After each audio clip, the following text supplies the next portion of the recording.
Thanks to the wind and the local storms, there was a power outage which impacted my phone service too. It is now day 2. I have 15% battery power left on my phone. We got the beehive, it's so freaking cute. Hi, we're Dylan and Andrew, two American Angelinos who moved to France at the end of 2025 to start a new adventure. Across all of France, we have a home in the Dordogne and an apartment in Paris, living a dual life between city and countryside. And also don't forget, we have our big baby, Lincoln. Hello everybody, and welcome to another episode of Husbands in France. We started our week off heading to Périgueux, whatever, however you say that city. Anyway, we went to Périgueux to go to their rural master where beehives were available. They didn't have any at the Bergerac location, which is fine because the drive to Périgueux is absolutely stunning, full of castles, on hills, and adorable little villages. On our way there in true Dordogne fashion, we got to see some cows serving across the street. Slay moo-moos! Mama. Here we are to get the beehives. We were very excited to get the bee houses because we're actually about to start adding animals to the farm. This store is called Rural Master, which is already a word that is difficult to say with my Oklahoma accent. Rural. And then you gotta throw it in French with the R's. Rural Master. You have to say master correctly. Master. We're getting this for Lincoln. Attention, abbé. Attention, abbé.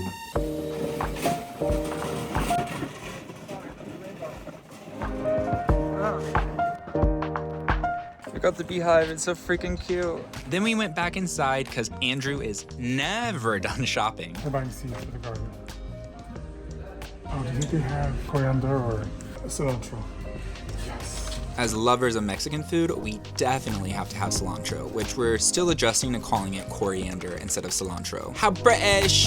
Cilantro. We got some potatoes to plant and bowls for flowers like tulips and more. We talk about that it is February in the middle of winter and it is this beautiful outside. I'm in a t-shirt.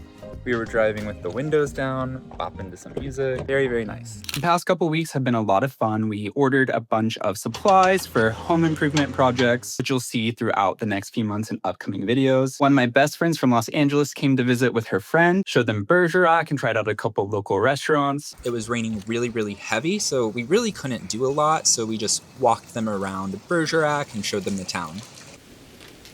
Cyrano de Bergerac. Cyrano, I don't know, whatever. For restaurants, we started at L'Atelier, which is one of our top restaurants we've found in this region. It's located in this adorable little village called Jacques. Bienvenue à l'atelier.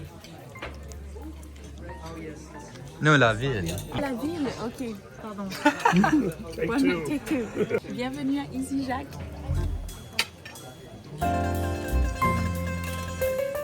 Bonsoir.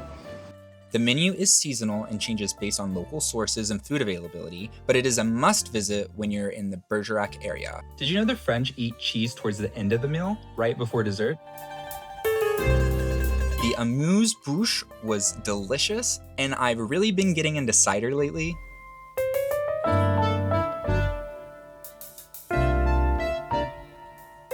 Dessert always slams here. Had to get their iconic Suzette.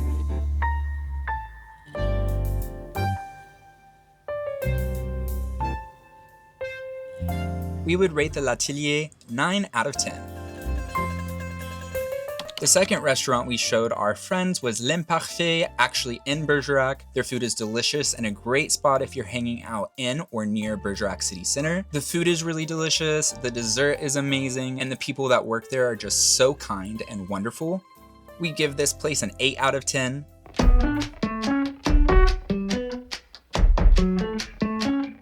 We just got to the Bergerac train station. We're gonna meet up in Bordeaux with our friends. We're gonna get dinner, maybe check out some bars and just run around Bordeaux. They are visiting from Los Angeles. They came to see me and they came down to our house here in Bergerac. Actually, our Our upstairs started leaking, and since we were dealing with that, we were delayed a couple hours. We are headed to the city and going to meet up with them. We spent the past couple weeks at the house in the countryside. I am very excited to get to Bordeaux and run around the city and be around a bunch of people. I need some city time. I love living in the countryside, but I do need people.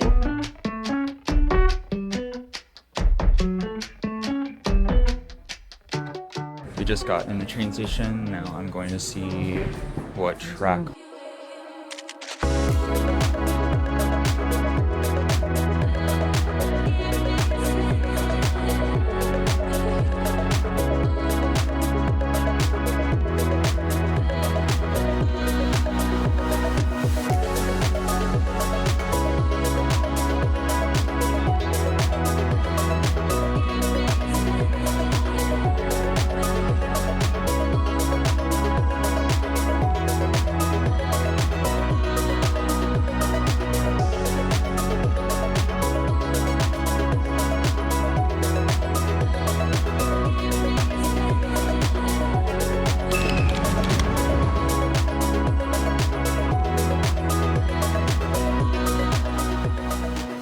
We just got to Bordeaux, getting off the train, and we are going to grab the tram to the Airbnb.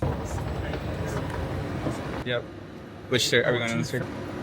The Bordeaux train station is super easy to navigate. I really like this train station. I mean, we're here all the time when we're transferring to go to Paris from Bergerac. The first time I came to this train station was when we were going to find our wedding venues. In 2023, we got married outside of Saint-Emilion at a chateau.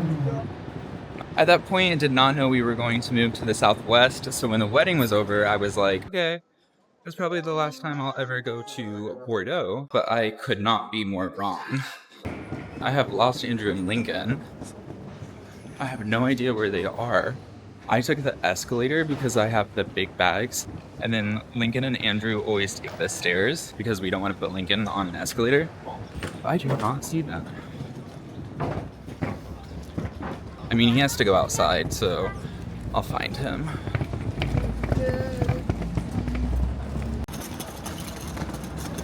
We're gonna take this tram up here to the Airbnb. I've only used this tram once. It was pretty easy to use. I mean, whenever you have Google Maps or any type of map, I mean, you can navigate and go anywhere these days. But I still need to find Andrew and Lincoln. Oh, they're right there.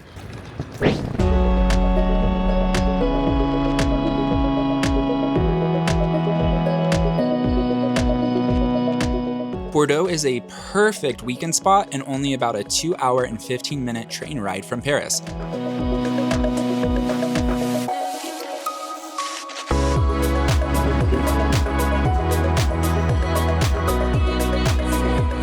The sun is setting, but it is sunny and a very nice, beautiful evening here in Bordeaux. So now we're just going to the Airbnb. It's only a block from where we got off on the tram, which is really nice and convenient. And then the next step is to figure out how we get in the Airbnb. The host sends some pretty clear directions, so this shouldn't be a problem. But with Airbnb, they can sometimes be really fun to get into, especially in Europe with the doors and different little like corridor hallways, staircases. It can be an adventure.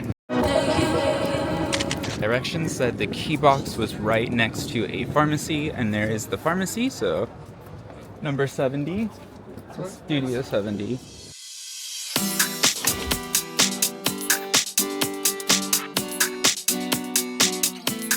Wow, we have like the cutest view of Bordeaux. The area we got this Airbnb in seems really, really nice. It's extremely clean, the buildings are clean, they look super cute. Definitely very nice to be here in a cute Airbnb. It is very clean and spacious, so this is a nice Airbnb to stay at for the night while we're here. I love the like traditional cute French buildings. This is very similar to the Paris architecture. Bordeaux actually has a lot of buildings that look like Paris or very similar, and then it also has buildings that do not, so it's like this different kind of mix that has like a little bit of Parisian, a little bit of south of France, just very unique. Bordeaux is also la ville de vin, so the city of wine. I will definitely be having a glass or two of wine tonight. However, I mean, Bergerac is known for its wine. The whole southwest region is known for its wine. I mean, all of France is known for its wine. So don't get too competitive. We have dinner in about an hour. We found the place on Google just looking at reviews and recommendations, so I hope it is good. Hi, Lincoln. Say hi. He's wandering around aimlessly, trying to get the feel of the Airbnb because it's new for him. But before we go to dinner, we need to take Lincoln out and have him use the bathroom since he hasn't gone since Bergerac. So yeah, come with us. Founded over 2,000 years ago, Bordeaux is now home to 260,000 people with more than 1.3 million in the metro area, making it around the 6th largest city by metropolitan population in France. Bordelais wine is world known. Is shaped by the unique river-valley climate perfected by the Garonne and Dordogne rivers. We stayed in the Rue Sainte-Catherine area by the tram stop, super cute and very classy. This is La Porte Cailhau. Built in 1495, this castle-like exterior monument actually used to be the main gate to the city. After getting to Bordeaux, we of course had to take Lincoln on a walk, which allowed us to enjoy sunset and evening city views. I should probably text her and let her know we're here.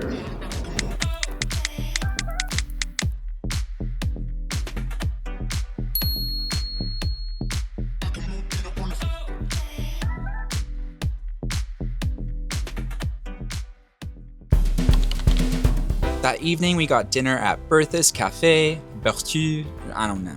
It was a unique twist on modern French food, which like the Bergerac restaurants we tried, the menu is seasonal and changes based on available produce and goods. We really enjoyed it, and it is somewhere that I would definitely go back to when I'm in Bordeaux. Gosh, French desserts are not mid, that's for sure. So good, trop bon. Their dessert was so freaking good. We'd give it a 7 out of 10. The next morning, we started our day by walking Lincoln again.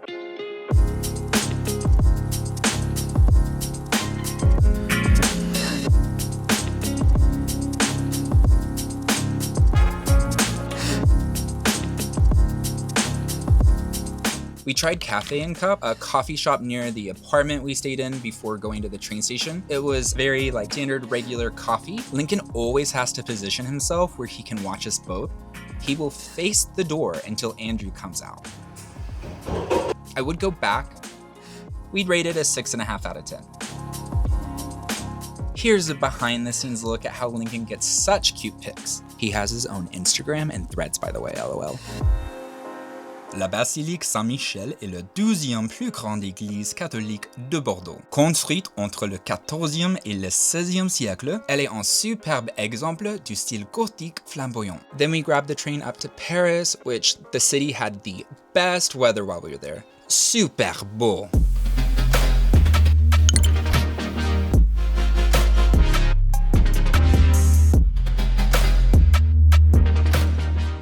Once we got to Paris, I went to take Lincoln on a walk. Andrew had to hit up my favorite coffee shop, Bonjour Jacob, which has the best dirty chai latte I found in Paris, iced or hot. I really love their iced one. Thanks, Andrew, for treating me. Merci, Bibi. Drop a comment with your favorite coffee shop in Paris I should try.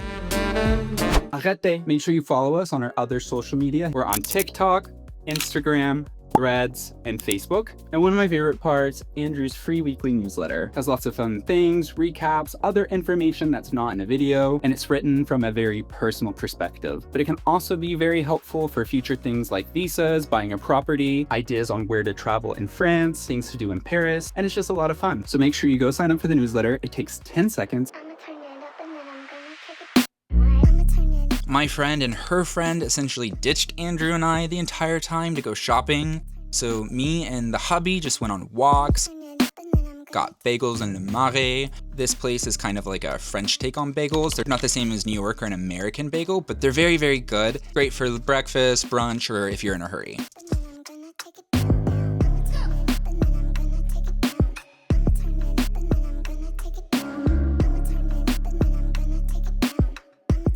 We went to Simple Coffee, a coffee spot in the 18th by Montmartre, which was great. We'd give it a 7 out of 10. The following beautiful day, we did a stroll around Jardin Luxembourg.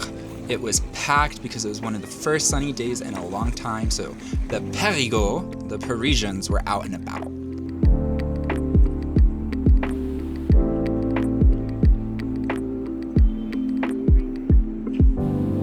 Thanks to the wind and the local storms, there was a power outage which impacted my phone service too. That did not come on for 4 days. So Andrew was gone and I was completely alone. The storm was across other areas, not just mine. It impacted almost 1 million people in France. You can see the destruction from the storm's strong wind with broken trees, branches everywhere, and fallen power lines. During this whole ordeal, I don't know what other towns have power. Does somewhere nearby have power that I can go and charge my phone? I didn't know how much of France was affected. My neighbors also didn't have power or cell phone service, but a couple people had a generator, which we did buy a generator for future problems. I actually went 2 full days without any phone, screen, anything, which I didn't really mind that much, not having access to tech. Well, last night there was a storm with really strong wind, and I guess it knocked over trees, power lines, and I woke up with no power. Andrew isn't back until tomorrow. He had to go to Paris today for business, so it's just me and Lincoln chilling. However, he was very lucky and able to get to Bordeaux and then transfer to go to Paris. I fell asleep last night without charging my phone. I forgot to charge the portable battery packets, so my phone is currently at 55%. We do have a backup battery for our Wi-Fi, but it only lasts a couple hours. So I was able to wake up, text Andrew, find out what's going on, made sure he got to Paris. He said that there were trees that had fallen on the train tracks, so that caused some delays and actually canceled trains. I have no idea when the power is going to be on, but I've already lost hot water, so I haven't showered or bathed yet. And my razor is dead, which I need to shave off.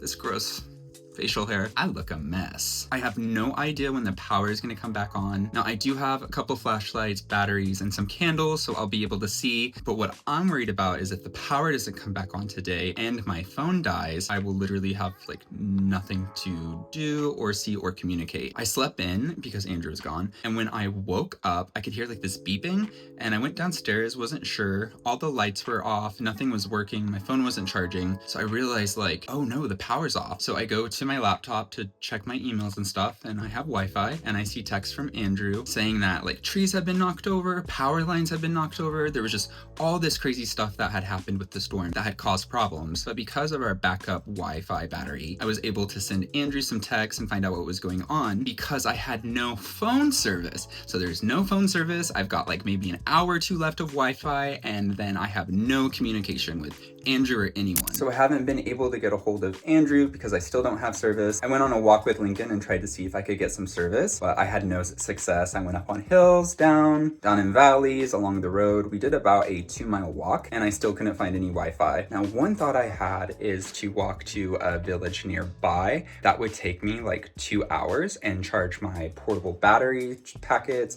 as well as my phone, because my portable battery packets are actually really good. Like I can charge my phone like 4 times in a row before it dies. I can even charge my laptop if I need to, but I only have 30% battery left on my phone. My laptop is dead. The power is still not back on. I'm gonna turn my phone off for the night in case I don't have power for the next couple days, so I can turn it on each day for a little bit and see if I got text or if I can find service eventually, and you know, just stay in society. It is now day 2 without power. I have 15% left on my phone. It has been raining like a ton. I have no idea who has power and who doesn't. I'm gonna go do another walk and see if I can find some cellular service and at least like text Andrew and let him know like I'm alive, everything's fine. We do have a delivery coming tomorrow with some home project stuff like cinder blocks, cement, that kind of stuff. But they said they were gonna call me in the morning before they came, which makes sense, like it's a giant truck with tons of home improvement stuff. We like literally like got a ton of stuff from Bricomarché. There was a sale. We might have went a little crazy, but that is coming tomorrow and we really need that stuff. Yeah, it's day 2 and I still have not talked to Andrew. We have a gas stove, thankfully, so I'm gonna heat up some water in a pot and then use it to wash my face, my hair, and give myself like a sponge bath and clean my armpits and other areas so I don't feel disgusted. But yeah, I'm gonna go on another walk and then later tonight turn my phone back on, do another walk, see if I can get some cellular service and connect with Andrew. Otherwise, my phone is going to die. But the nice thing though, with no electricity and not being able to use heat. We have a fireplace, so I'm like set. I'm able to stay warm. The pipe from the fireplace goes up through my bedroom, so my room is warm, but I'm probably gonna stay downstairs and sleep on the couch tonight by Lincoln. So here we go. My phone died at 2 p.m. and then after that, I was just going off my internal clock. The only thing that bothered me is that I didn't know what time it was. We didn't have another form of clock, like a wall clock or a digital clock that takes batteries.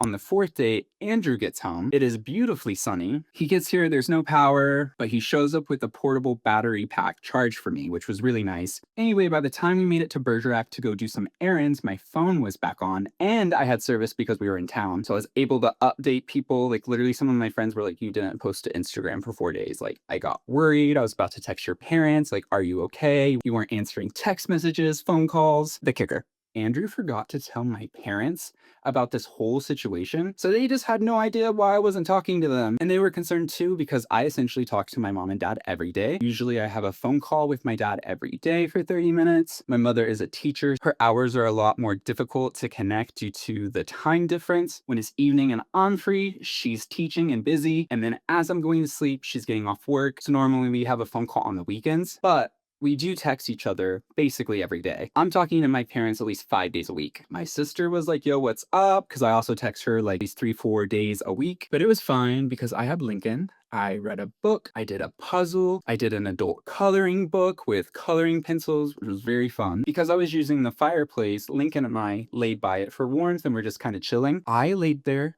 the whole time a log burned. Like I literally watched a log be put in, caught on fire, burn, turn into coals, and then I got up to put another piece of wood in. Like that's how much there was nothing to do. And at night I couldn't see anything except for candles and flashlights. So I just watched literal firewood burn. But overall, it was kind of fine. I actually liked not having any tech, feeling like I was in the 1800s. But I think it was like a good reset for my mental health and just a lot of quality time with Lincoln. So it really, really was not that bad. The rest of our week was not very exciting. It rained a lot. We went and ran some errands. We went to Decathlon, which is like a sporting goods store, to go pick up some rugby shorts. We ordered them online, so we just went to those lockers out front. We love when we don't have to talk to another person. I'm kidding.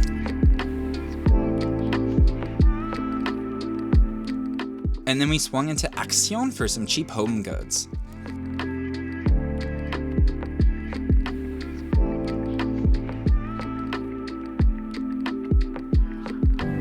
Thanks for watching and stay tuned for our next episode. Don't forget to subscribe, y'all!